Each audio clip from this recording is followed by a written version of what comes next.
Pro Savings Days are back at Lowe's. My Lowe's Pro Rewards members save even more with limited-time doorbuster deals. Save $5 on 24-count Contractor's Choice 42-gallon trash bags, now just $14.78. Plus, get your choice select DeWalt Elite Series saw blades for $9.98. Not a Pro Rewards member? Join for free today at Lowe's. Valid through 9/17. Selection varies by location. While supplies last. Loyalty program subject to terms and conditions. See Lowes.com/terms for details. Subject to change. Today, I'll have a recap of my trip to Disney World last week. That's coming up on this episode 480 of WDW Prep To Go.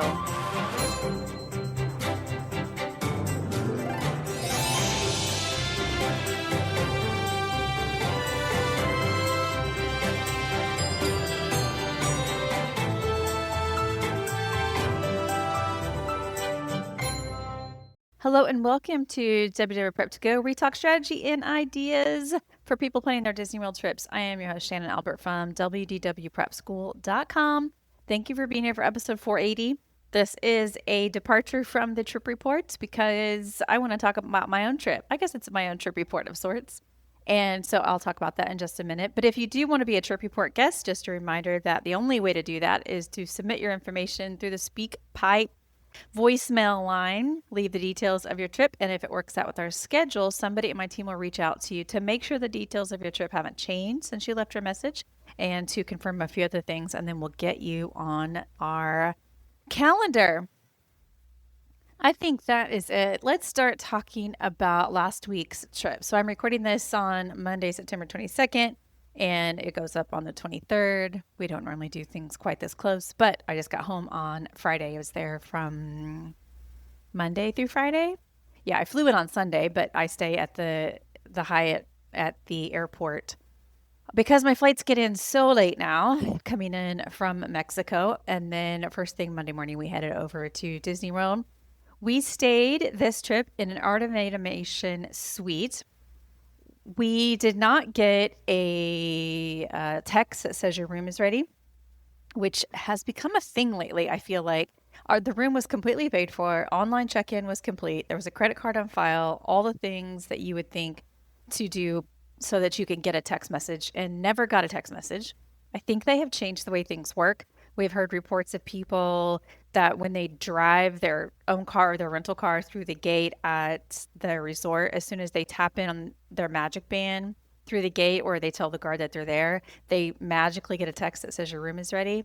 So there's something about the rooms not being sort of automatically assigned now.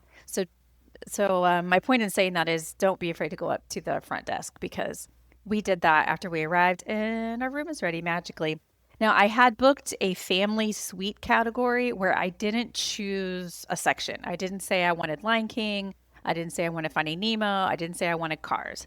And the reason for that is that it's a little bit cheaper. So the family suites are not cheap.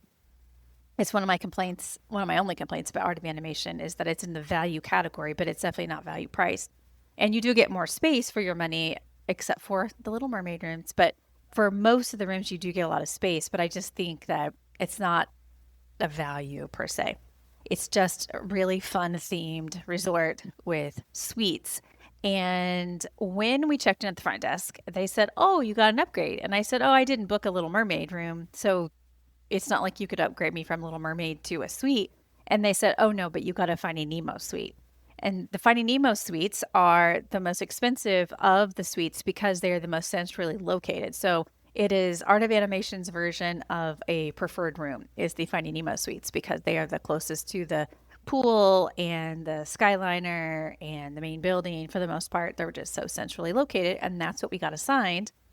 And so that was a nice little surprise. We would have been fine with any of the sections, but we did head to our family suite.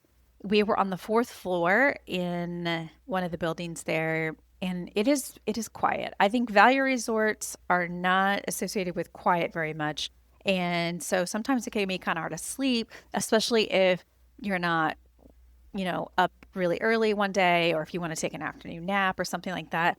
But we had a very easy time. It was very quiet, and I really love that. The Art of Animation suites, if you aren't aware, are, I want to say, the only value resort rooms that open inside. So most of the values operate like a motel. and most of the moderates do as well. But these suites open inside, and so they're just a little bit more quiet, a little bit more peaceful. And there's only two of us, but it was nice that we each got our own bathroom and microwave.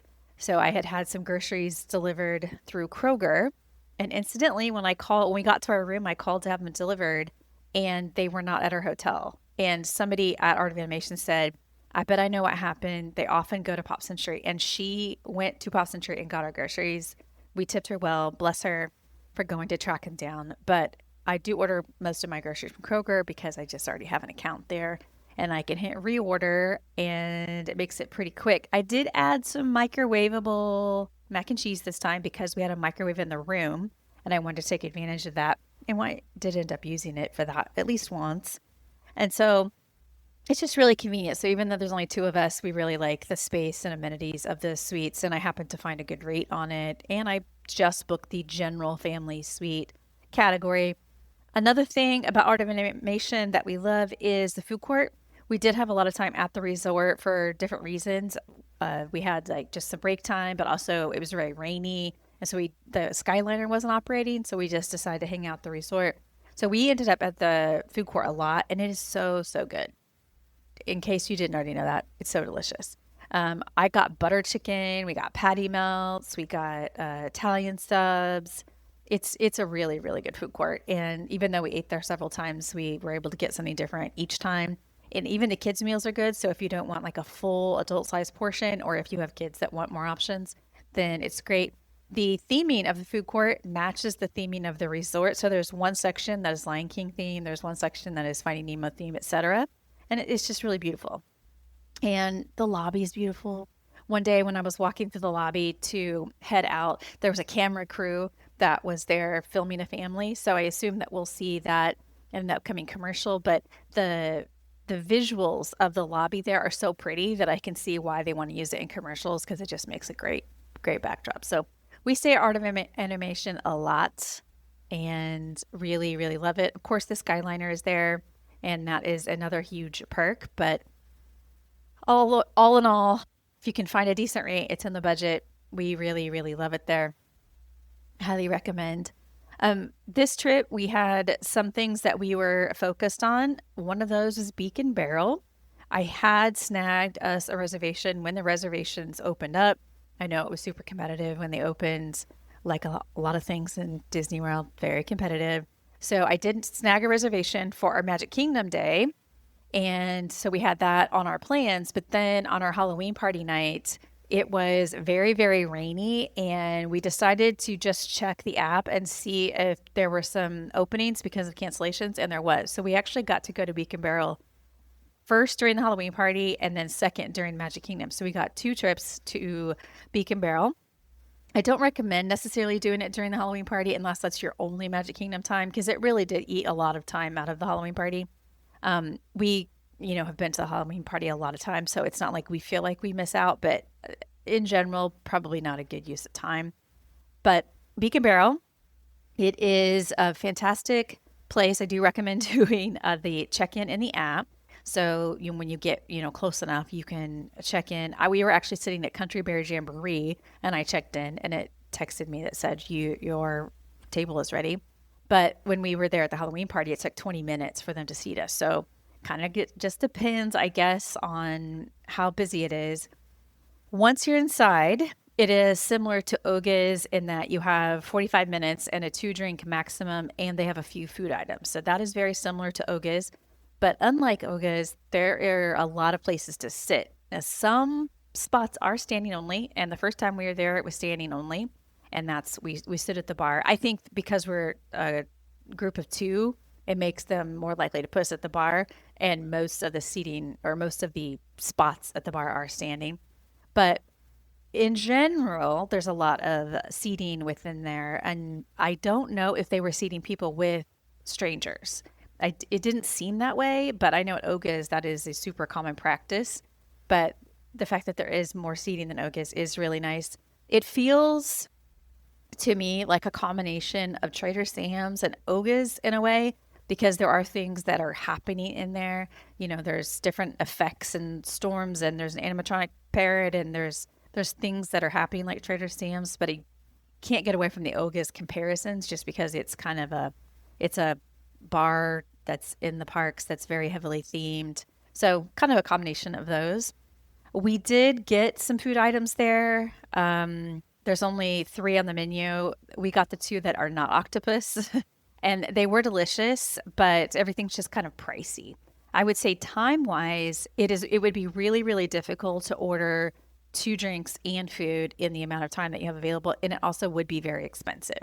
So after our first time I think our first time we got 1 drink and 2 food items. And then the next time we went back and we just got 1 drink each to allow us to kind of just take in the environment, the ambiance, and sort of sip and enjoy it. And also not to run up a $100, $150 tab. So overall, I do love it there. I think it's a great experience, and they have some great options for kids and some non-alcoholic options as well. Um, well, obviously those are the same thing. The kids options are non-alcoholic, but they have non-alcoholic options as well as kids options, and I really do think it's great. But if you don't want to rack up a huge bill, maybe just focus on getting 1 drink instead of getting all the things that you're allowed in the 45 minutes of time. So I'm glad we got to go twice and would 100% go back again. Speaking of the Halloween party, we did go to the Halloween party this trip. We had somebody else on our team that went to the very first party so that we could have the information gathered right from the beginning, but we wanted to also go during this trip ourselves.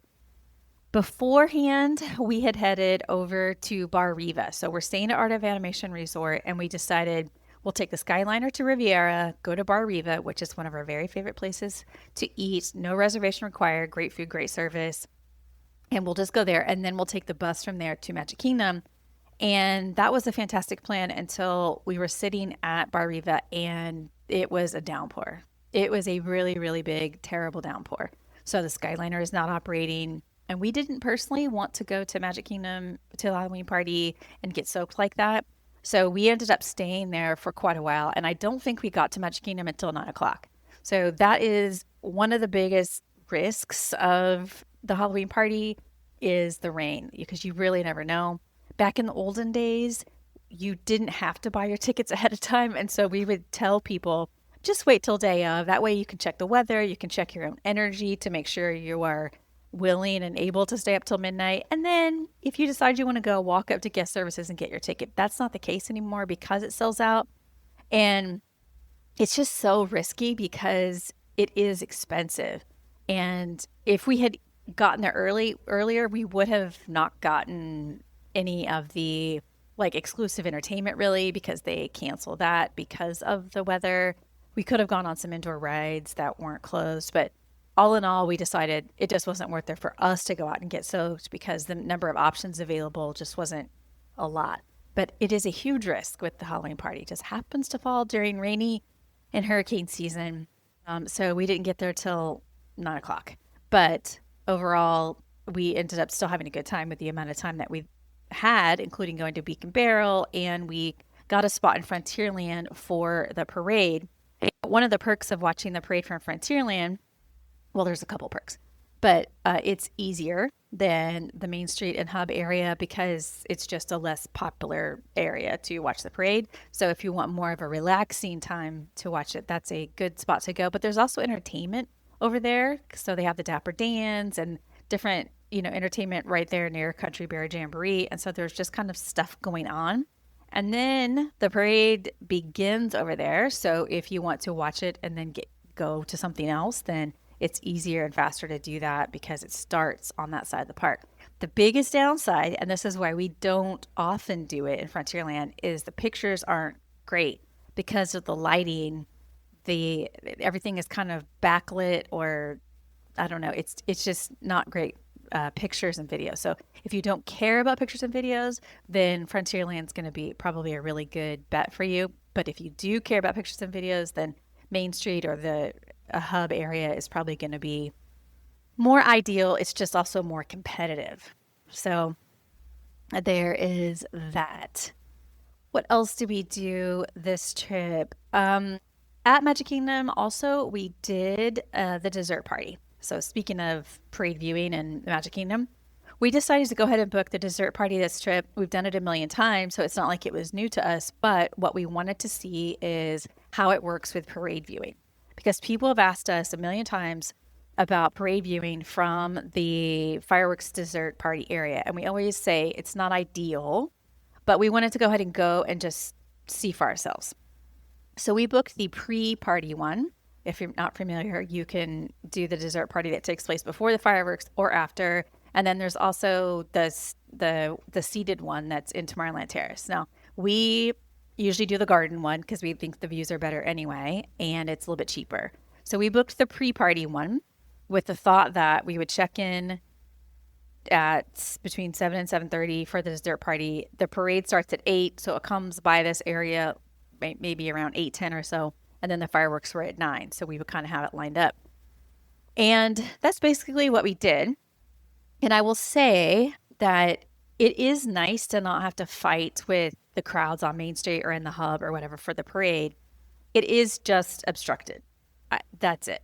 But it might be worth it for you. And so my opinion is if you were already planning to book the dessert party for fireworks, this is just a nice perk that you can also use the same grassy area for the parade. Again, it's kind of like the Frontierland recommendation I said earlier. It's going to be a lot more relaxed, a lot more chill, just not ideal for pictures and videos. But it's a nice extra perk.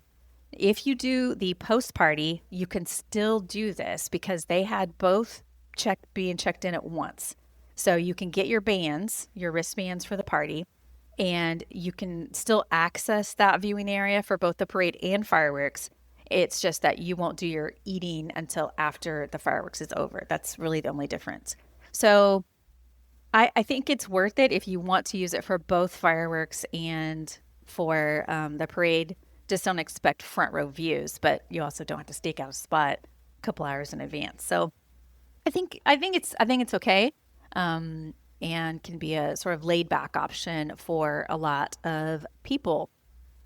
Also at Magic Kingdom, we did ride Tron. It is currently running with the red overlay to coincide with the new Tron movie that's out, and it has Nine Inch Nails music. Now, this we had a lightning lane for, and it was very important that we have it at night for the best, experience. So after the fireworks, Happily Ever After fireworks, we wanted to exit the dessert party viewing, and we got out so easily. One of our anxieties is post fireworks crowds. It's just so busy. And so we often are like, okay, what's our exit plan? Because we don't want to be kind of caught in the crowds or whatever. But leaving the dessert party viewing and going over to Tron was so easy. I was like, did we just do this? Did we just find the best exit ever? Because it really was so simple. Just a reminder that lightning lanes do have you can check in 2 hours after it expires. So we had this lightning lane booked in the evening, and we knew that we have a 3-hour window to check in, so we're good. And I think I had booked it at 8 p.m. So anytime between 8 and 11, we were going to be fine. And we probably checked in around, let's see, fireworks are at 9. So let's say we checked in around 9:30 or something like that. So we walked up to Tron with the lightning lane, and I think the standby was 2 hours. And we were on and off within 15 minutes, maybe 20 max. So it was really fun. The red is fun and the different music or whatever.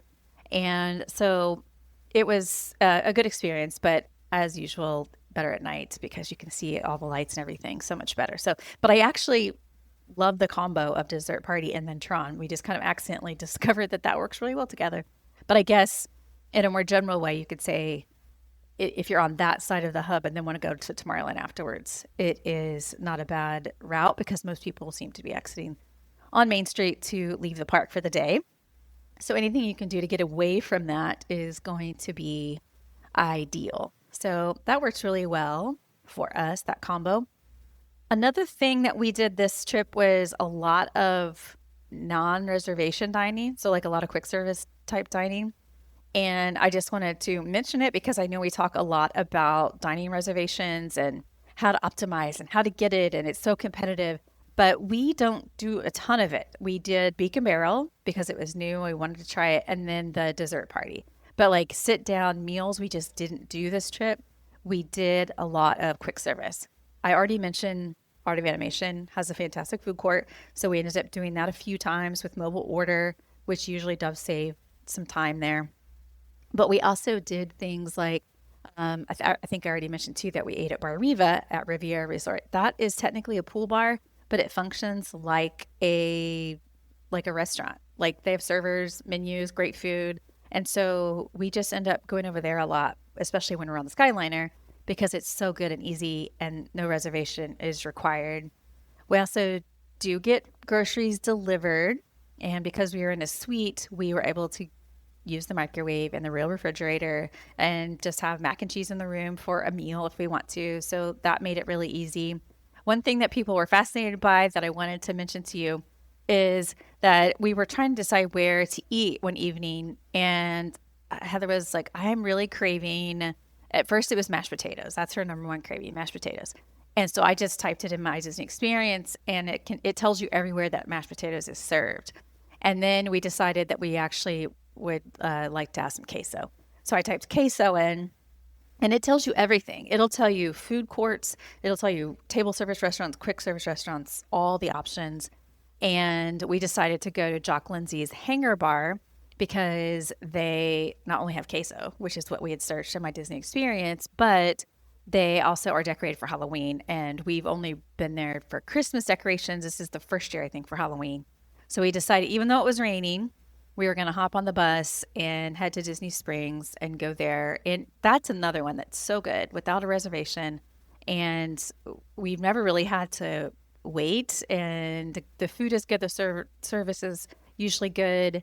Great drinks, fantastic decorations, all of it. That's a one good reason to go to Disney Springs for sure. So you can always put your cravings into my Disney experience and see where they're serving it and head there if you want. There's also a lot of places that just have last minute dining reservations if you want to do that instead of booking before your trip. So it's totally possible. And, make sure you do dining reservations for things that are going to get booked up or that require it. But outside of that, you can kind of do whatever. We did do some food and wine festival, speaking of food and not making reservations. So as many of you know, we used to eat and drink everything at the festivals, and we aren't doing that now. But we do know what we like. And there is this row of booths that I call Alliteration Alley because they're just all in a row and they have names that are alliterative. So like Bramblewood Bites, I think is one, Forest and Field, but there's 3 in a row. And they're on the path between like the Imagination Pavilion and the World Showcase. And they're just all 3 in a row, all have these alliterative names. And they all have like such good food and they're all fall flavors. So, and there's seating for all of them. So this little row is maybe my favorite of the Food and Wine Festival because you can eat and drink anything there. It's going to be delicious and you get fantastic fall flavors like butternut squash soup. I really like dark beers. They have dark beers there as well. Just a lot of good stuff plus seating. And so I just highly recommend that. There's a lot of booths to choose from. And so obviously going to have to narrow it down. But this is one row that I would focus on because you can really get everything for a meal if you want to in this little stretch of booths. So that was really good at Food and Wine Festival. What else? Maybe last is that I did use Weight Magic for this trip. So a lot of people have been asking us about Weight Magic because we talk a lot about Standby Skipper, and Weight Magic is a new offering from Thrill Data. And Thrill Data, if you don't know, is a website that has lots of data about all the things at Disney World. And they're really good at data and collecting it. The interface is sometimes hard to understand for like the charts and the graphs and just the interface design because the data is really the focus. And so they have this new tool called Weight Magic. And one of the biggest selling points for Weight Magic is that it can modify lightning lanes. So before our trip, I had booked our lightning lanes, but I had forgotten to make park pass reservations. And for those of us with annual passes, that's still required. And so it wasn't giving me lightning lanes until after 2:00 because without a park pass reservation, that is the earliest you can go in on some days. And so then I had to go back and make park pass reservations and then try to modify my lightning lanes. So my lightning lanes weren't ideal So I went ahead and signed up for Weight Magic, and I got an annual subscription because it's $50 for the year. And I thought, that'll be worth it since we go often enough.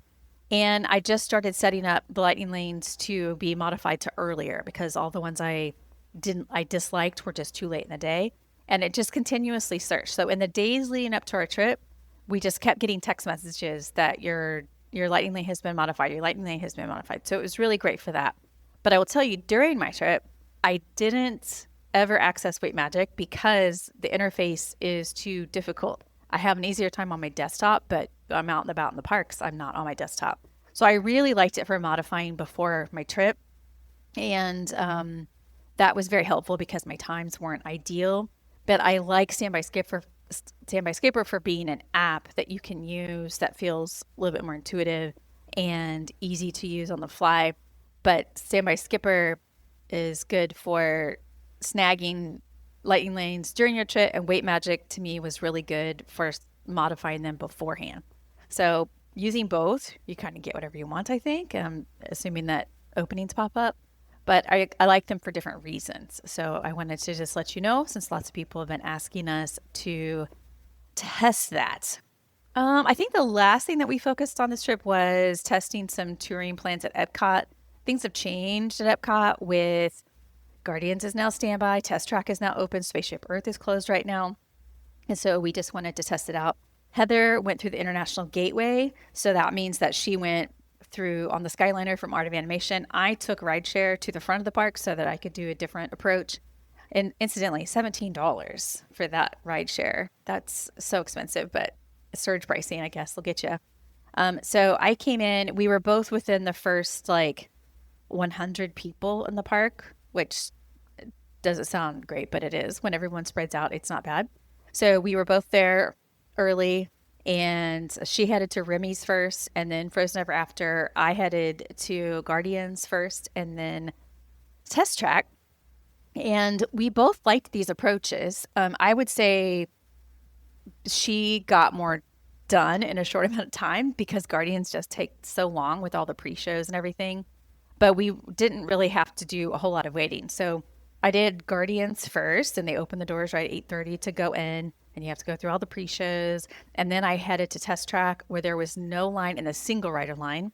For some reason, people are not using the single rider line, and so it's really easy.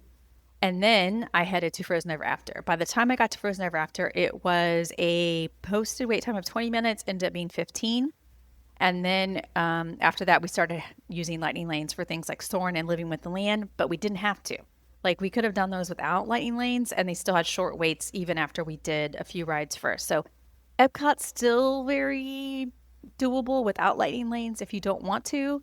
However, with them, it gives you a chance to ride things multiple times without long waits, because I ended up doing Guardians again with a lightning lane. So 2 rides in a day without long waits. Heather coming in from the International Gateway, she went to Remy's first, and it had a little bit of a delayed opening, 8 minutes, which is a little annoying when you only have 30 minutes of early entry. And then she headed to Frozen Ever After where she didn't have to wait. And then she went to Test Track and she did single rider where there was no wait still by the time she got there. So 3 rides in a row without waits. And then she and I both met up over at the Land. And that's where we started using lightning lanes for things like Soarin' and Living with the Land. But we also had breakfast. Now, if we had not sat down and had breakfast in Sunshine Seasons and we just went on Soarin' and Living with the Land, we could have done those 2 without wait. So that would have been 5 in a row for each of us without really any wait at all. But because we had lightning lanes for those things, we knew that we had time to sit down and we could have breakfast and a drink and then board those things. So it really wasn't bad at all. We're never going to skip having lightning lanes, I think, but I do like knowing that it is possible for people that don't want to spend money on lightning lanes for everything.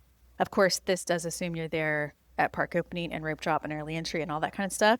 If you're arriving later and don't want to be a rope dropper, I would probably encourage the lightning lanes a little more strongly at Epcot. But if you're a rope dropper, you kind of have a choice. So I think that hits on the main points of what we wanted to do on this trip and some things that we learned. Hopefully that has been helpful. I will have the daily updates that I posted during our trip at the end if you didn't catch those in real time and want to listen to those. But I think that is it for this episode. It's Kelly Clarkson here to talk all things Wayfair, the best place to buy furniture, decor, and anything else you can think of to create a home you absolutely love. I know when I shop with Wayfair, I find options for every style, whether I'm feeling boho or farmhouse, modern, traditional, French country. I can find exactly what I need for my home and more. No matter your space, style, or budget, shop Wayfair.com to make your home way more you. Wayfair, every style, every home. For more information on this episode, you can always check the show notes in your podcast app or head to the website, WDWPrepSchool.com. Click on podcast at the top, scroll down to episode 480. Until next time, I will see you on the site.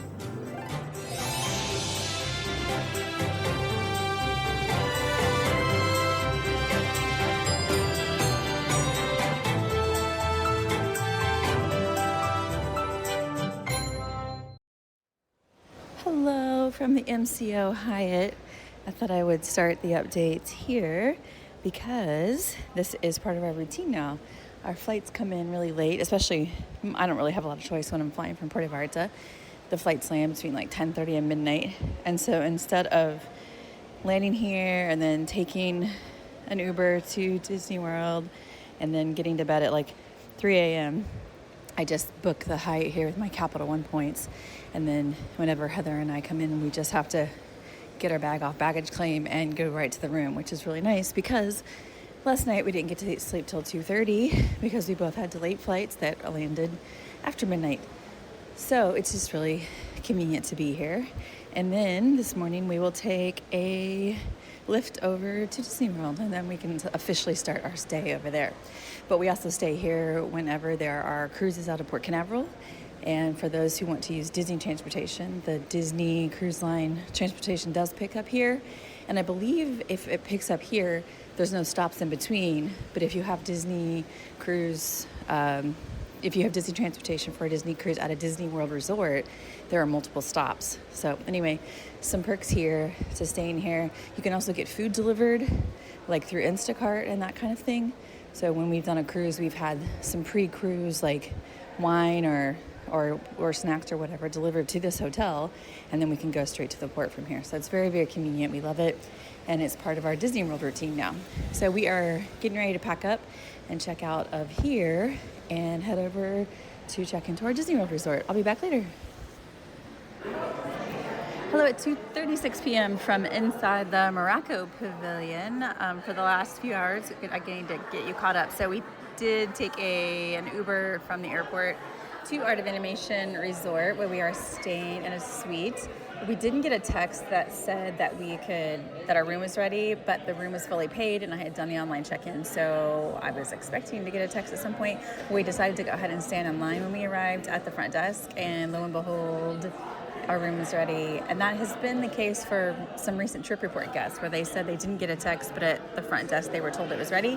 I also have had some messages of people that said that when they drive and they tap in at the security to enter the resort, all of a sudden they'll get the text that their room is ready. So I feel like sometimes you have to do something to trigger that nowadays. It's not automatic maybe. But anyway, it's worth a shot if your room isn't ready to ask, and ours was. I did book a general suite at Art of Animation without requesting a specific section, and it's a little bit cheaper to do it that way. We were put in the Finding Nemo section, which is an upgrade because those are the quote-unquote preferred ones that cost a little bit extra because they're more centrally located. So that was really nice that we got that. We had a grocery order this morning delivered by Kroger, but they accidentally delivered it to Pop Century. Luckily, the cast member at Art of Animation knew that that was a possibility, and she went over and got it from Pop Century and brought our groceries to us at Art of Animation. We tipped her well for her efforts because that was very nice. And then we headed to Epcot, where we are right now. Now we're in the Morocco section where the old restaurant Marrakesh was located, and they keep using this space as different kinds of lounges.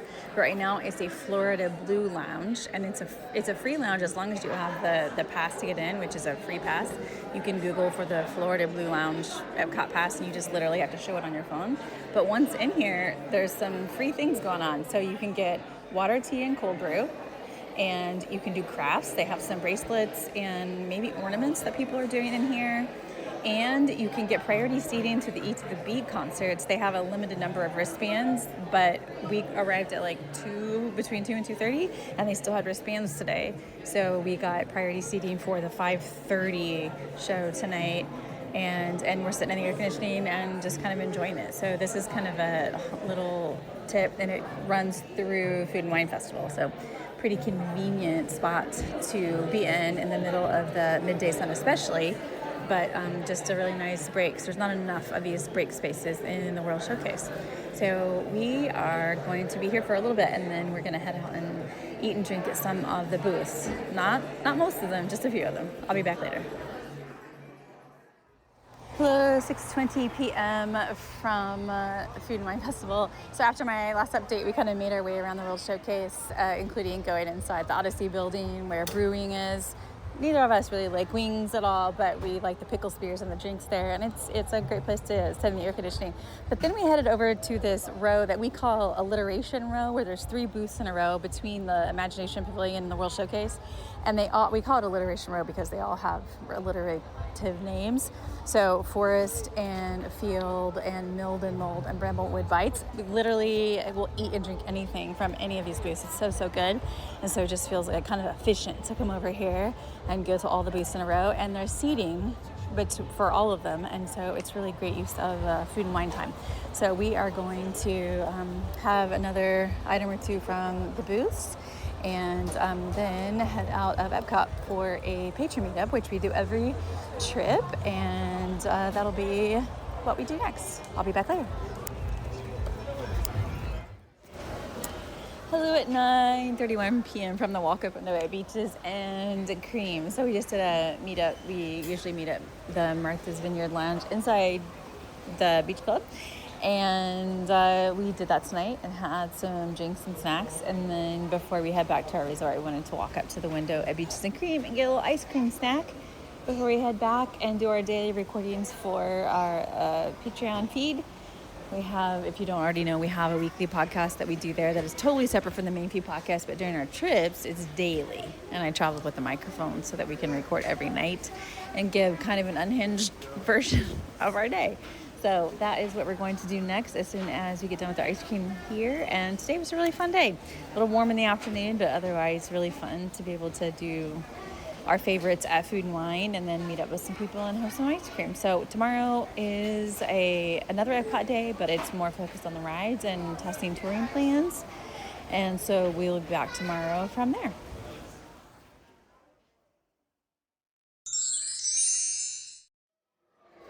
Hello at 10:22 a.m. from the Land Pavilion, just outside the Soarin' entrance.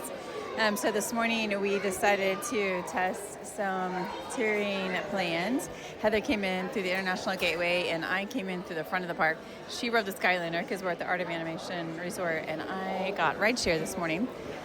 She headed right to Remy's and I headed to Guardians of the Galaxy.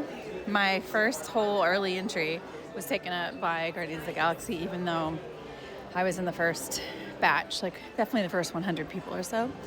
But those pre-shows just take forever. But after that, I was able to get right on to the test track, single rider line, without any wait at all. And then Frozen Ever After with a 15-minute wait. And then over here to the Land Pavilion, where we sat down and had breakfast at Sunshine Seasons. And now it's about, what did I say, 10:20 something? So we just kind of had breakfast, restroom break, etc. Soarin', the queue that I'm walking through right now as I record this, has only a 10-minute wait, but we already had a lightning link for it, so we went ahead and tapped in. And then after this, we have a Living with the Land, which probably also has a 10-minute wait. So really, really easy when you rope drop plus lightning lanes, you're just really set. The fact that Spaceship Earth is closed right now changes things a little bit, because when a lot of people walk into the park, they head right there, but obviously that's not an option right now. So overall, really easy. Heather went to Remy's and she was in the first 100 people to ride that. She also rode Frozen Ever After without any wait right after, and then headed over to the Land Pavilion where she got us breakfast. So anyway, 2 options for you. I think we're gonna stay here until maybe 12 to 1 and then head back to the resort for an afternoon break, but I'll be back later to let you know what we do. Hello at 1:31 p.m. from Art of Animation. We're back for a break. I meant to do a quick little voice memo before we left Epcot, but I forgot, so I'm going to get caught up now.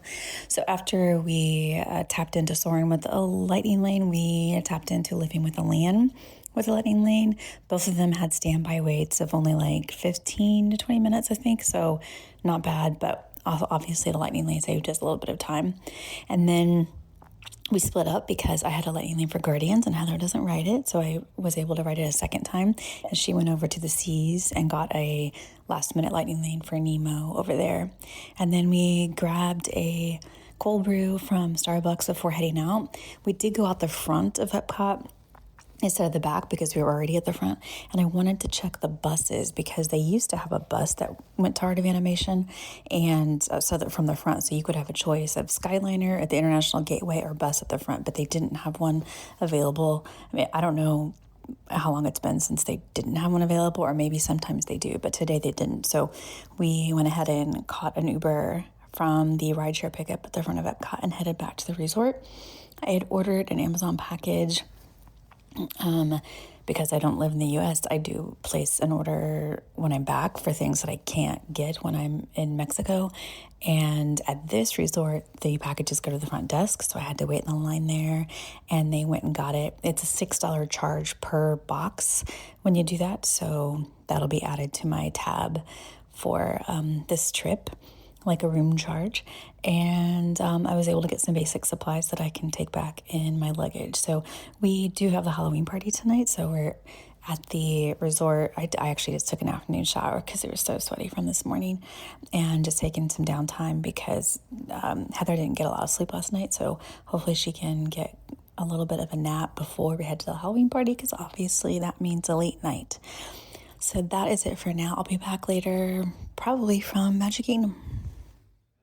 Hello, it's 7:40 p.m. from Bar Riva at Riviera Resort. We do have tickets to the Halloween party tonight, so I expected to come to you from the Halloween party. However, we took the Skyliner over to Riviera Resort to eat at Bar Riva before the party, expecting that we would arrive around, 6, 7, something like that. And we love it here. It's really great. If you haven't been here, it's a fantastic place to get food and drinks without a reservation. But while we were sitting here, the skies opened up, and before we left, there was no chance of rain in the forecast, so we didn't bring a poncho, we didn't bring an umbrella, nothing. And we were sitting here, and it's open air, and so the storms just started coming, and so the table we were sitting at actually was starting to get soaked from all of the rain. And we decided to hang out here because one of our big focuses is seeing the parade, and when the weather's like this, the parade gets canceled.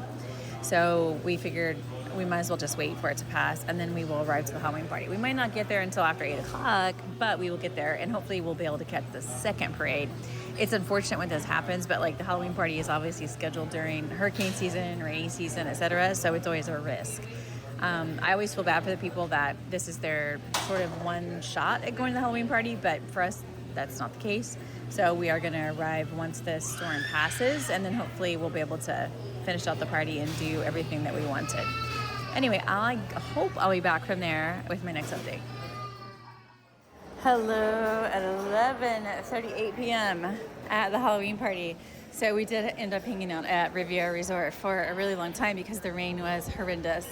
And we knew if we came to Magic Kingdom that the first parade would be canceled and a lot of the live entertainment would be canceled, so we just didn't come until the rain had dissipated. Unfortunately, that did mean arriving around 9, and we weren't the only ones arriving then, but also there were a lot of people leaving then. So we decided to see if there were any Beacon Barrel reservations, and there were several time slots. So we got a last minute reservation at Beacon Barrel. We do also have one on Thursday during the day, but we thought maybe it would be a good night to try it out tonight as well. So we went in, and it was really great.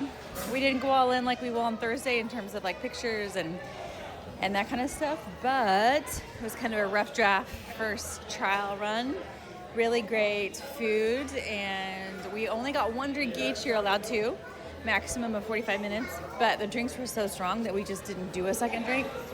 But it's kind of like Oga's in terms of 2 drink max, 45 minute max, and some people stand, some people sit. Although I will say it's bigger and more people sit. We unfortunately were standing, so you get what you get, I guess. So we really enjoyed the experience. I look forward to going back again on Thursday. Maybe we'll have 2 drinks that day. I don't know. Then we decided to get in a spot in Frontierland to watch the parade because the first parade did not happen. So we lined up for the second parade, and we totally expected the Headless Horseman to come through early. Didn't happen. Usually, a Headless Horseman will come through as long as the path is dry, and it was. It didn't happen tonight. So we just watched the parade without the Headless Horseman, and now I am still in Frontierland, and the parade just ended. So not a lot to do at the Halloween party tonight, but that's kind of a risk that you take in booking it because you never know what the weather's going to do this time of year.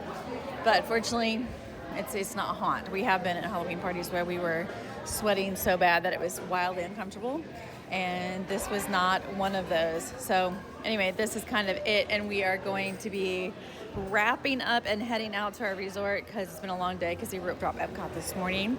Tomorrow we do have plans at Hollywood Studios, including lightning lanes that have been booked. So I'll be back tomorrow from there.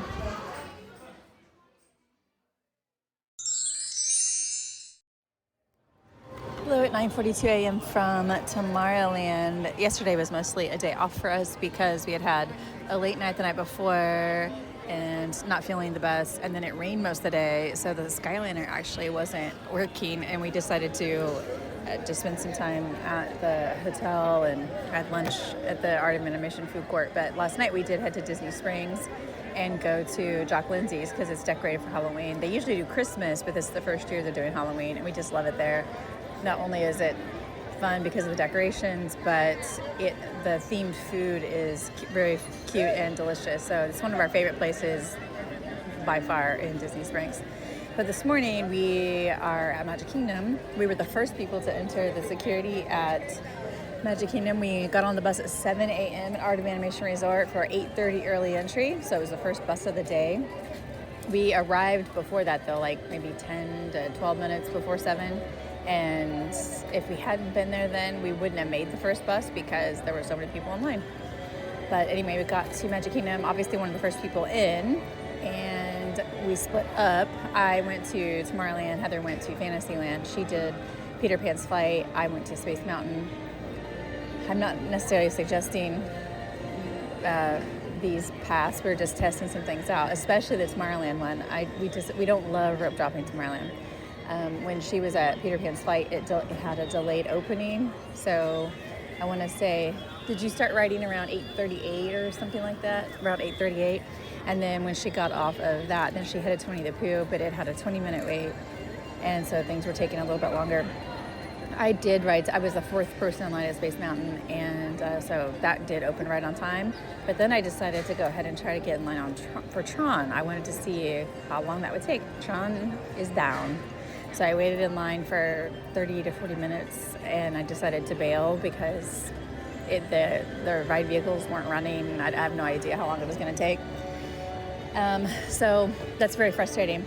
In addition to Tron being down, Haunted Mansion's down, Tiana's Bayou Adventure's down, Under the Sea, Cheering Little Mermaid's down. So when that happens, it just messes everything up. And while we get frustrated because we're trying to test touring plans, we feel way worse for people that are here for like their one-time trip or once every several years trip, because it just throws everything off. Because the people at the front of the Tron line would have been staying there for so long, probably because they didn't want to buy a lightning lane, and then to have it not work, it's just unacceptable. I don't understand why they do that. They should at least give you lightning lanes to come back later. So anyway, we are now sitting at the lunching pad in Tomorrowland because we wanted to grab a cinnamon roll for breakfast. And we do have some lightning lanes booked, so we're going to just try to use those for the rides that are open. I will be back later. Hello at 12:51 p.m. from the bus about to leave Magic Kingdom. So it was a little bit of a rough morning in terms of rides because so many of them were down. But we did go ahead and use some of the lightning lanes that we had.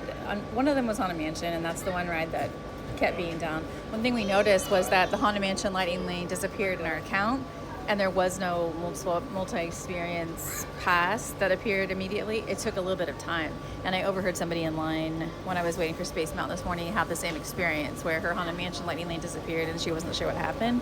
And so I guess the anytime experience just hadn't appeared in her account either. So something to look out for. We did see the construction that is taking place over, in the Frontierland area, but they do have scaffolding up. So the walls, it's going to be covered in walls. You can kind of see where they've cleared it out now, but it's going to be full of walls by the time they get the construction of those complete. We went to Beacon Barrel again, and I had another good experience. It is fast, and they do try to turn you over, so we just literally ordered one drink, and that was it. Heather had a non-alcoholic option that came on a plate with cake pops and a good drink, and then I had a gin drink that has cranberry in it, and it was delicious. So the service is good, it's fun there. I just wouldn't plan on getting 2 drinks and food because it's just a lot to fit into a 45-minute time period. We did, instead of eating there, we mobile ordered at Pecos Bills. We hadn't been there in a little while, and it's delicious. One thing to look out for there is there's lots of different eating rooms, including one that's kind of down a hallway, and that was much more like quiet and secluded, so something to look for there as well. But we really enjoyed our nachos and rice and stuff. The only thing we didn't like was the churros. They're not good churros there. And now we are headed out for an afternoon break. Really gorgeous morning this morning, like lower humidity, kind of cloudy, so it wasn't super hot. But we are going to take an afternoon break because we are going to be back tonight to do more at Magic Kingdom, including staying through the fireworks. So I'll be back later. Hello at 10:05 p.m. as we're exiting Magic Kingdom. So we went back this evening after having a quick bite to eat in our food court at Art of Animation, and we headed to the dessert party because we did the pre-fireworks dessert party, and the point of us booking it was to see what the parade viewing was like. So once we got checked in, we checked in around 7:10. The app said 7:30, but it's always 30 minutes before that they actually let you start checking in. So we went and got some snacks and drinks and our wristband, and then we went out to the viewing area for the dessert party around 7:45 or something, and the parade's at 8, so by the time it comes down to the dessert party area, it's 8:15. And I would call it obstructed, but it is certainly doable, and I think it's a nice bonus if you're already planning to do the fireworks dessert party. It's kind of an extra thing, and they totally gave us permission. They said, get your wristband on, go do parade, go do fireworks. If you do the post fireworks dessert party, then you can do that. You just need to check in earlier so that you can get out to the viewing area before. So they had the check-ins for both going at the same time. So I would say I wouldn't book it for parade viewing, but it's a nice bonus if you do. After we exited the fireworks dessert party, we headed to Tron because we had a lightning lane, and we wanted to do it at night, and it's red. So it was a 110-minute posted standby, and it took us just under 20. So well worth it for that lightning lane. And now we are lined up at the bus stop for Art of Animation, and it is very long. It's going to take a while to get through this. We might start talking about booking a minivan because of the length of this line. But this is going to wrap up this trip. Thank you for following along.